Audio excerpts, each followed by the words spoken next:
Ikon kecil berwarna biru, sederhana, tapi universal. Muncul di LibreOffice, Microsoft Word, bahkan di dashboard AI modern seperti Google AI Studio. Simbol lama yang belum tergantikan.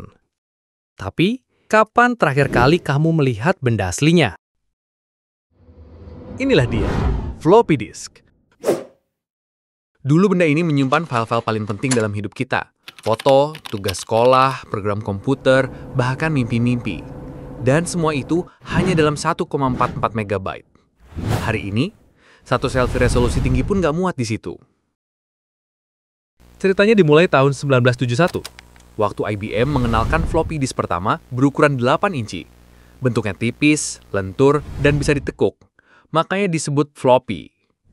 Kemudian ukurannya mengecil, jadi 5,25 inci, lalu 3,5 inci. Lebih kuat, lebih praktis.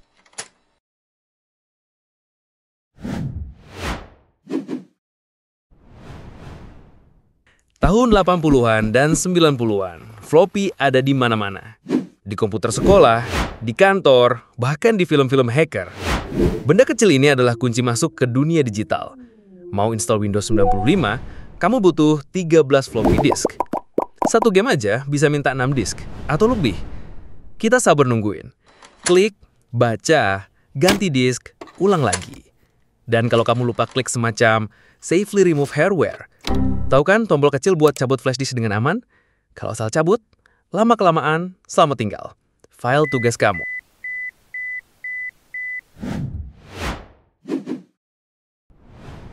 Lalu datang CD, flash disk, dan internet.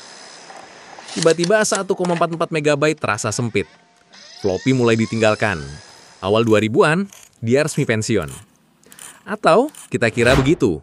Karena meskipun perangkat kerasnya mati, simbolnya tetap hidup. Floppy menjadi abadi. Bukan di laci, tapi di toolbar. Sederhana, mudah dikenali, universal.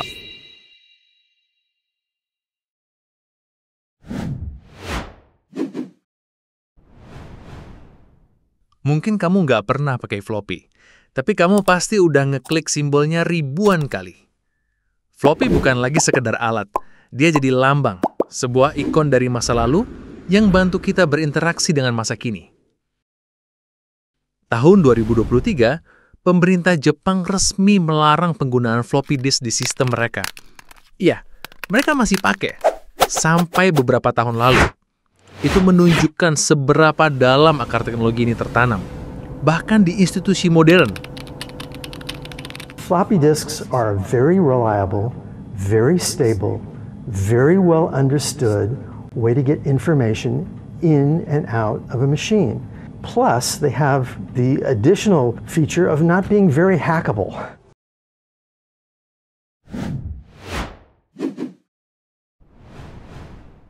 Floppy bukan cuma soal file lama, ini soal ingatan. Bukan soal apa yang kamu simpan, tapi bagaimana kamu mengingat proses menyimpannya. Floppy disk gak benar-benar mati, berevolusi. Dari plastik dan logam, jadi piksel dan makna.